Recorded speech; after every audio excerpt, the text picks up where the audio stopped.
What's your opinion on office politics? Perhaps you try to avoid them. Maybe you feel confident navigating them, or better yet, you say you can handle them when you have to, but would prefer to avoid them altogether. In this episode, I'm joined by Niven Postma, an advisor to global executive teams, lecturer, keynote speaker, and author. She's joining me today to help you reframe your thoughts, opinions, and actions about office politics and why you should not only be paying more attention to office politics, but how you can use them to benefit your teams and your professional advancement. This is a conversation you don't want to miss. Let's get started.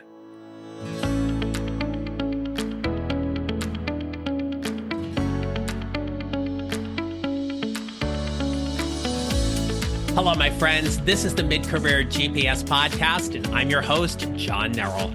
I help mid-career professionals like you find a job they love or love the job they have using my proven four-step formula. Before I introduce today's guest, there is one quote from our conversation I want you to keep top of mind as you listen to this episode. Work does not speak, people speak. If you're not advocating for yourself and your career, you are missing an opportunity, and Niven will share ways to help you do that in this episode. Niven Postma has held various executive and leadership roles, including the head of leadership and culture for the Standard Bank Group, the largest bank by assets in Africa. She's been the head of external strategy at the South African Reserve Bank, as well as leading all leadership development programs across the central bank. She's been the chief executive officer of Nurturing Orphans of AIDS for Humanity, as well as the chief executive officer of the Business Women's Association, the largest association of business and professional women in the country. Niven now works with global executive teams to build what she calls whole system leadership, and so doing fundamentally transforms how they work together and what they can achieve. Niven's a part-time and guest lecturer at Cambridge and Stanford Universities, a contributor to Harvard Business Review and Inc. Africa, and the author of the book, If You Don't Do Politics, Politics Will Do You, a guide to navigating office politics ethically and successfully. She's currently pursuing her PhD in organizational behavior, and her thesis question, Are Organizational Politics Different for Women?, will form the basis for her second book.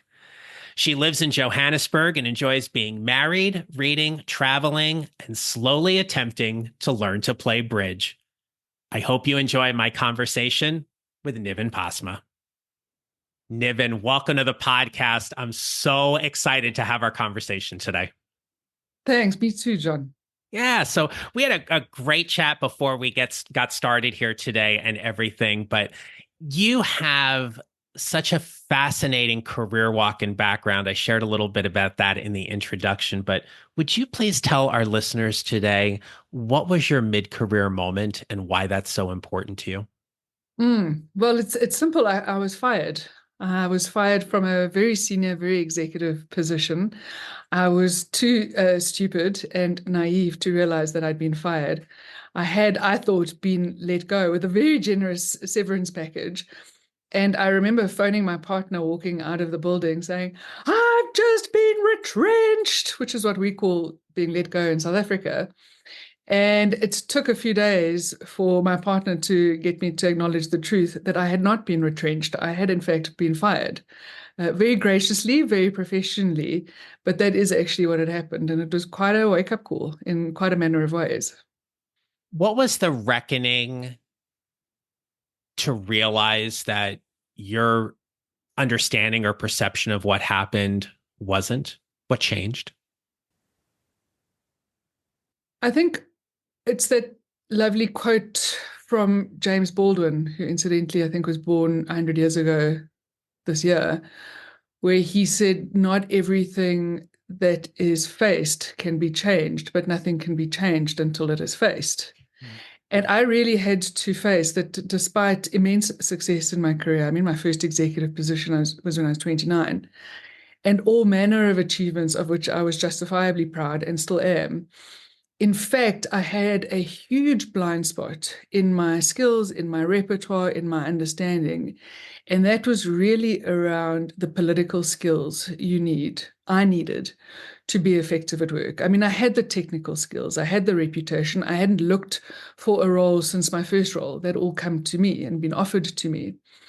But when it came to navigating the complexities, the realities of large organizations, your technical skills will only take you so far. Your reputation will only take you so far. The rest is about your political skills. And frankly, I didn't have those, and I didn't have any interest in having those, which is even worse. So I didn't have the skills, that's for sure, but I didn't even have the will. In fact, I wore it as a badge of honor that I avoided politics like the plague. I'm just one of those people who doesn't do them. And rather than seeing that as a huge gap in my skills, I saw that as something to be proud of.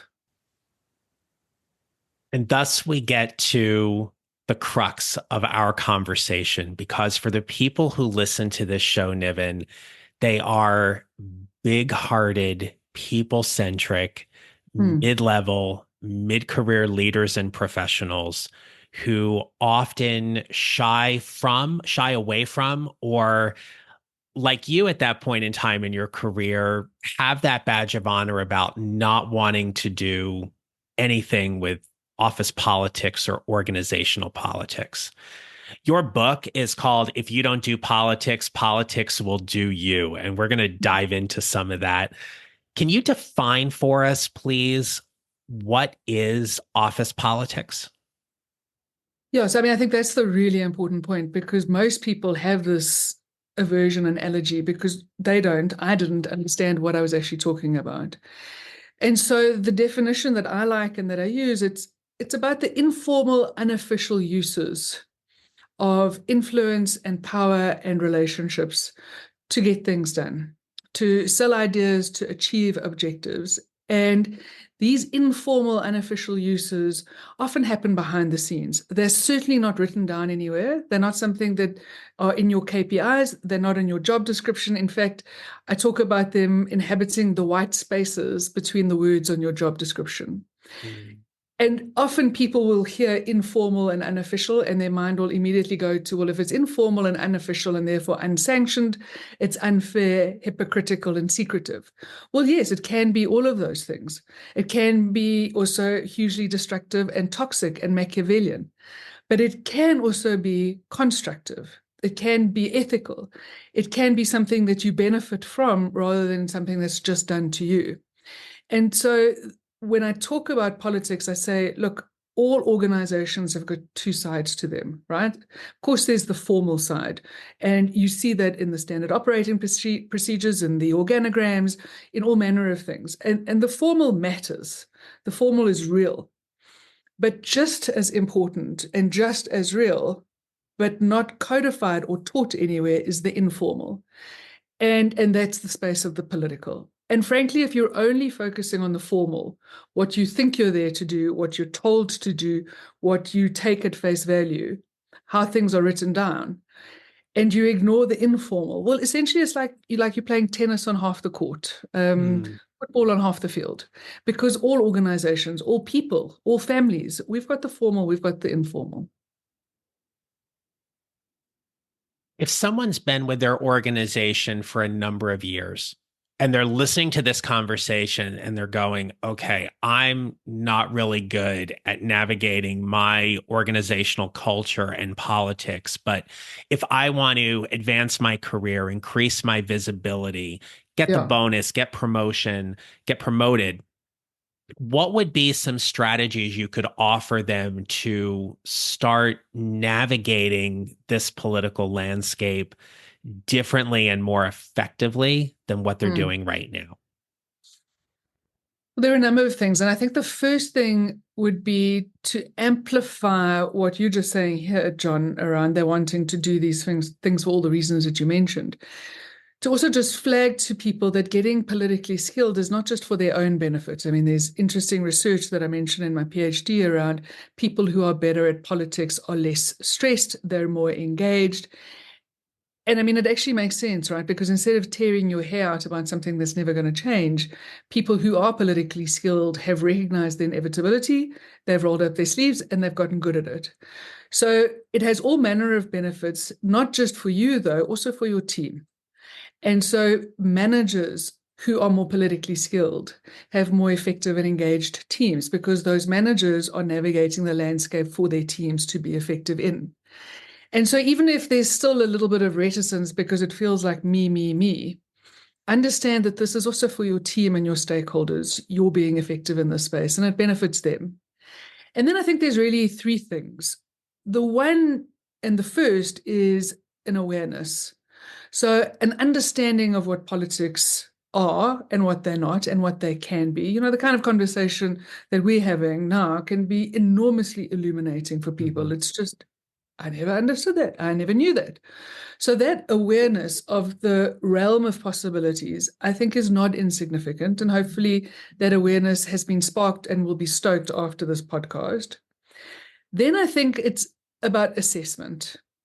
Assessing yourself, assessing the context, assessing the environment. And on my website, people can go and download my workbook for free, and they can just work through a whole series of questions, a whole series of exercises about trying to understand themselves, in their context and their context better.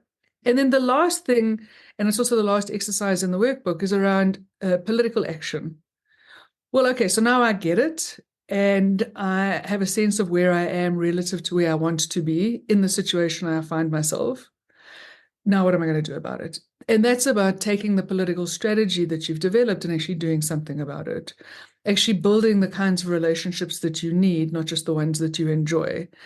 Building the kinds of networks that are going to help you and your team, not just the ones that are narcissistic and lazy, and so on and so forth. And recognizing that, look, political skill, like all skills, is something that you will continuously need to develop. And as the contexts change and as your aspirations change, so your strategies need to change. And you may need to bring on board new skills. You may need to let go of ones that no longer serve you. But this is an ongoing skill for the rest of your career. Absolutely. Sure. And what do you say to people who are in workplace situations where they don't believe that they're as visible as they could be? They're Yeah. not recognized as much as other people, and they've identified someone within the organization who is well liked, or he or she are always in the room, or Yeah. they've they've got an in that this particular person doesn't have. What would you say to somebody who's looking at their situation with that lens? Mm. Again, I think a few things. The first is to not roll your eyes at the person who's getting it right and be contemptuous of them. I had a young woman say to me years ago how frustrated she was. She was in a similar situation. Look, she was quite new at work, not mid-career, but she'd been brought in as part of a graduate program, and a friend of hers from university, also a chartered accountant, was precisely the kind of person that you mentioned. People in the department, outside of the department, knew his name, giving him all kinds of opportunities. And so she asked him the one day, how come you are Mr. Going Places when I know that technically I'm a better chartered accountant than you are? I helped you with your exams and I got higher marks. And he said to her, well, it's very simple. I just make sure that my boss knows what I'm doing and that my boss's boss knows what I'm doing. So I listened to her tell me this story and his response. And I waited because I could see something was coming. And she looked at me and she said, but Niven, isn't that disgusting? And I Mm. thought, how fascinating. I mean, she didn't say that the way he was doing it was utterly obnoxious, and that he had turned into one of these people where his ego entered the room 3 seconds before he did. So, of course, it could have been obnoxious, but that's not what she said. But I was fascinated that her instinctive default only response to what he was telling her was that's disgusting. As opposed to, okay, hold on, what part of what he's doing here is worth understanding and worth listening to? Because again, we can go to the extremes. Well, somebody's out there, somebody's engaging with other people, building a reputation. Well, there they go, self-promoting. They could certainly be self-promoting. That's one end of the extreme. But the other end of the extreme is believing that your work will speak for itself. Well, it simply does not, okay? Because work does not speak. People speak. And so people who are in the trap of not understanding that invisible contributions have no political value, invisible contributions and invisible people are at the other end of the extreme. Somewhere in the middle is understanding the importance of this, making peace with it, and then getting deliberate about it in a way that fits your style and fits the culture of the place that you're in. That is such a powerful description. And when you said work doesn't speak for itself, people speak, Yes. you just hit on such a huge pain point for people who listen to this show. They don't want to brag. They don't want to self-promote. They're afraid it's going to impact their brand or their reputation. And if I just do quality work, I'm going to be fine. Yeah. And they often find, as we know, they are disappointed and disappointed rather quickly when Yeah. other people get elevated quicker than they believe they should. Yes. Yeah. Yes. And I mean, my first thought to that would be they don't want to affect their reputation. Well, frankly, what reputation? If Yes. you're not talking about what you're doing, you really have to audit whether you have a reputation for anything positive or negative. And I think the second thing in talking about what you've done, again, for heaven's sake, let's not go to the extremes, but in owning and claiming what you've done, it's also not about falling into the MAFA trap, MAFA, mistaking activity for achievement. No one is interested in the 100 things you've done. What they're interested in is the impact of what you've done. And so that's wonderful that you've worked 16 hours a day. So what? Tell me, claim for yourself what the point of that was, how it benefited the company, what insights people were able to get, what kind of runway you created for other people. It's not a list of activity, it's a list of impact. It's an acknowledgement of impact. Hey there. Do you get nervous on a job interview? I mean, look, we all get nervous, but do you get really nervous? So much to the point where you feel like you can't put words together and you just don't know how to answer a specific question? It's understandable and that happens. You care. But if you want to do better at your next job interview, I've got a free resource to help you. I created this brand new guide. It is called How to Answer 5 of the Toughest Interview Questions, Master Your Next Job Interview with More Confidence. In my guide, you will get the question, a proven strategy for answering it, and a bonus tip that will help you craft the answer you want for each of those 5 tough questions.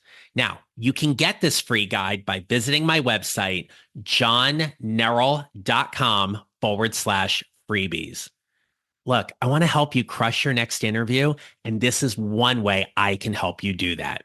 Now, let's get back to the episode. Let's talk about somebody who is new to an organization. They're mid-career professional. They've leveraged their talents and expertise. They're going into a new company. They're thrilled to start this new job on day one. New title, great compensation package, all of those things.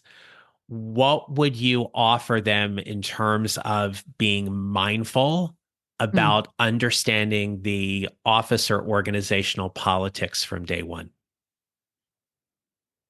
Watch, listen, observe. I think particularly when we start a new role, we're so excited / desperate to prove ourselves, to make sure that everyone knows that they hired the right person. We don't give ourselves the leeway and the latitude of the beginner's mind. And I have a colleague who has a great saying as a lecturer.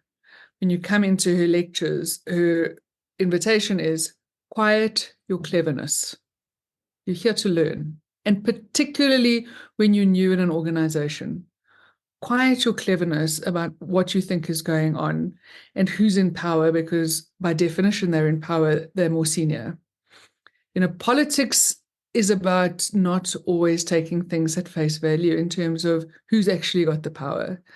And there's a nice grid in the workbook that I have where it's about people. One of the options is to have people in your network who are persuaders. So they have a relatively low level position, they've got a lot of influence. And inevitably, when I do a workshop or a lecture, I'll ask people, give me a job in any organization, every organization, that is a classic persuader role.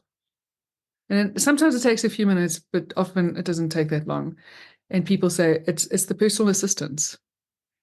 I say, exactly. And why are personal assistants enormously influential politically? Because they're gatekeepers. They're gatekeepers to people in power. They're gatekeepers to information. And so that's just an easy, simple example of how taking things at face value and purely looking at the organogram to try to understand where power is ignoring the informal side of power, which is the influence. And that's not contingent on level in a position. So watch, listen, observe. Understand whose inputs sway the conversation. Understand who gets listened to. Understand how things work in this organization informally. Are there WhatsApp chats that continue the conversation where there are meetings before the meetings?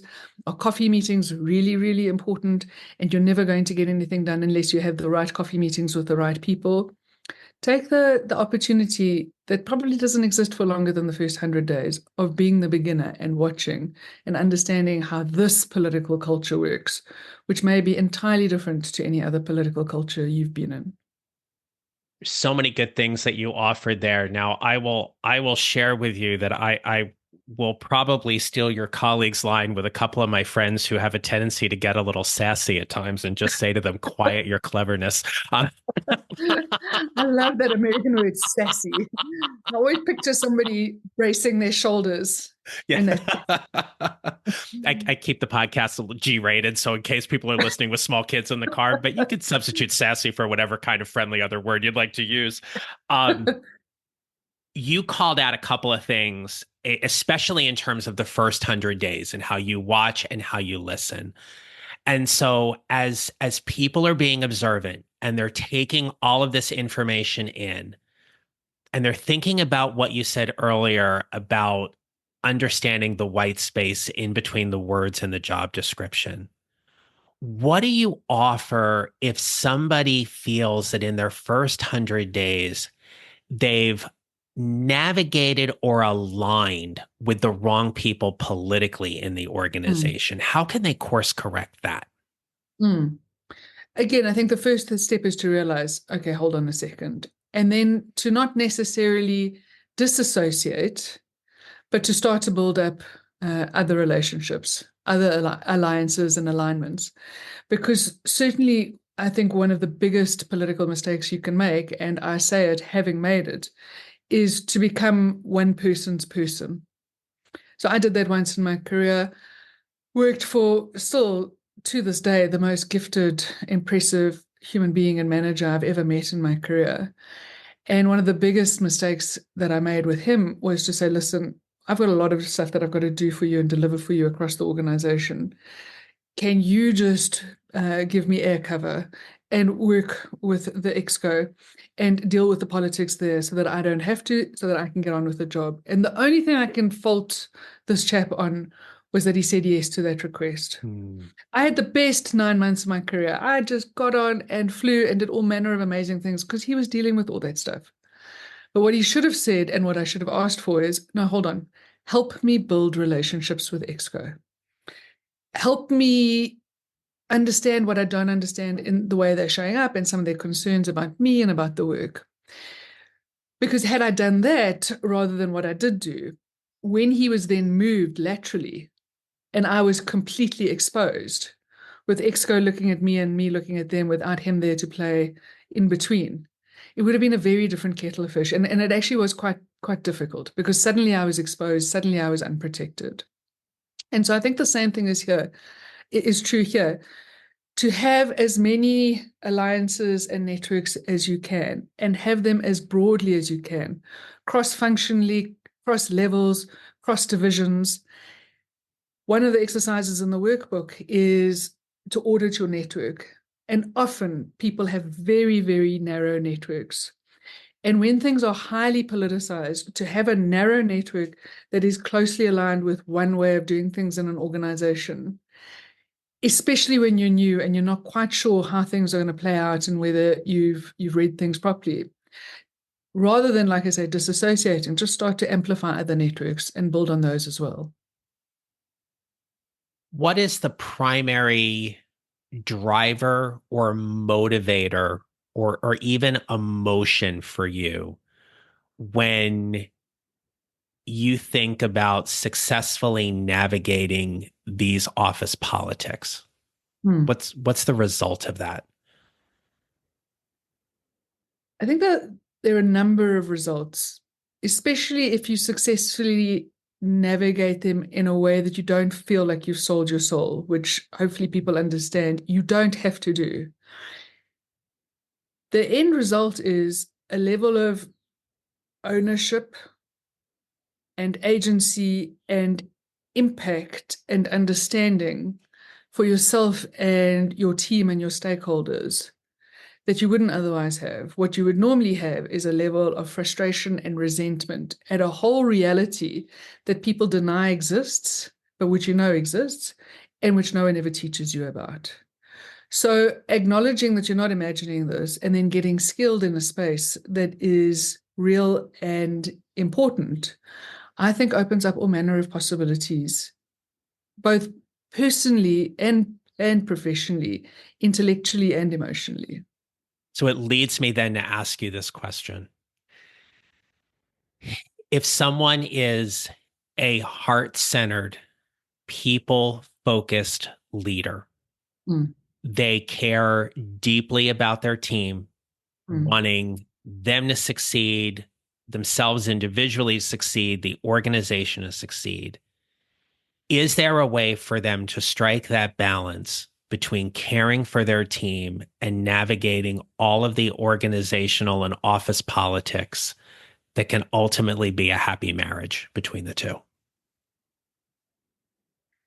Look, I think that's up to them, but I'll come to another quote from another American, Martin Luther King, who, look, he is a minister, and this is a G-rated podcast. So, his quote is kid-friendly. I could think of stronger language for his quote, but this is his quote, that power without love is reckless and abusive. Like I say, I could think of much stronger language. Oh, sure. Yeah. But love without power is sentimental and anemic.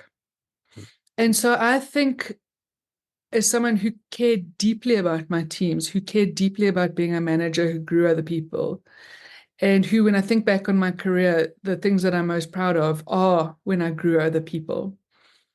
And that's not to say it was all cupcakes and kisses all the time. I mean, I can think of times that I needed to fire people, and it was ultimately the best for them and for the whole team. Power and love can go hand in hand. In fact, they must go hand in hand. Because, as that quote, I think, says so beautifully, love in and of itself is not enough. Power without love has all kinds of horrendous consequences, and we see it in the world, not just the world of work, in the world. You have both, right? And you make peace with that both and you recognize that what sounds like a paradox is not a paradox. It's actually a marriage of immense possibility. I think you've got real leadership and the potential for real leadership.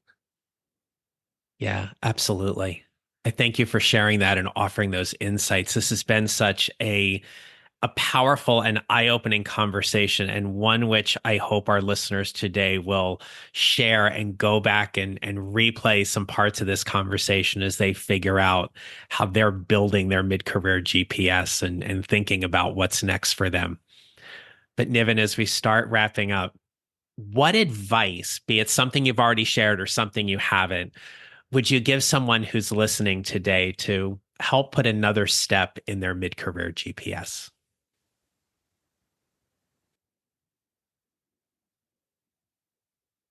So I was speaking at a conference a while ago about the crucible experiences of life, and we've all had them, I think, by the time we've gotten to the middle of our career, whatever they are. Mom, Dad, I need to talk to you. I want a divorce. Thank you for your service. It's no longer required. My crucible experience was, Mrs. Postma, we need to talk about your test results. And so I think we've all gotten to, or all your listeners and you and me as well, John, we can't have gotten to the middle of your career without some of these crucible experiences. And I think the advice that I would give, having thought about crucible experiences quite recently, was something that I thought about when I had mine, which is we all have two lives. And the second one starts the moment we truly understand we've only got one. So I think that is such a profound thing, which I hope for people that second life doesn't start just a few weeks before things end completely. We have such a precious gift to be alive and to do work that matters for people in ways that matter at a time of immense turbulence and craziness in the world. We get to create, if we're good managers, good leaders, decent human beings, loving partners and friends, we get to create islands of sanity for ourselves and for other people. And I think we must seize that, because it's not just an obligation, it's an opportunity. And I think the world needs that. So create islands of sanity in the one life that you have, we all have, at a time when the world most needs it. That is so poignant and powerful given where we are right now. And I thank you from the bottom of my heart for sharing that with us. So, Niven, this conversation's been wonderful, and I thank you so much for being with us today. I want to turn the mic over to you. You mentioned about a free workbook that people can get to help them. Please tell us everything about you and your book and your work and where people can connect with you. Yeah, John. So my website is nivenpostma.com. Lots of resources there. I've also just released a course with LinkedIn. We customized a special new course for LinkedIn, and it's specifically around office politics for senior managers. So it's not simply the generic stuff, but at a senior management role, where even more so you have to understand that politics are not a distraction from your job, they are your job. That's a very useful and interesting resource, I think. And then, of course, my book, which is available on Amazon and in a number of other places, which you mentioned. Yeah. I will make sure all of that information is in the show notes. But Niven Postma, thank you so much for being an incredible guest on the Mid-Career GPS podcast. And I look forward to having you back soon. Thank you, John. I loved the conversation. Nice way for me to end a Monday my side. Yeah, same. Well, thank you so very much. Well, my friends, Niven shared so many things about navigating office politics and what that specifically might look like for you. But if there's one big takeaway from this conversation, I want to offer you this: watch, listen, and process. As you figure out how to navigate the office politics as part of your job and your mid-career GPS, as you figure out whatever is next, you will be served far better by what you observe and how you can put those things into action. And Niven's a fantastic resource. I hope you will reach out and connect with her. And thank you for spending some time with us today. So until next time, my friends, remember this: you will build your mid-career GPS 1 mile or 1 step at a time, and how you show up matters. Make it a great rest of your day.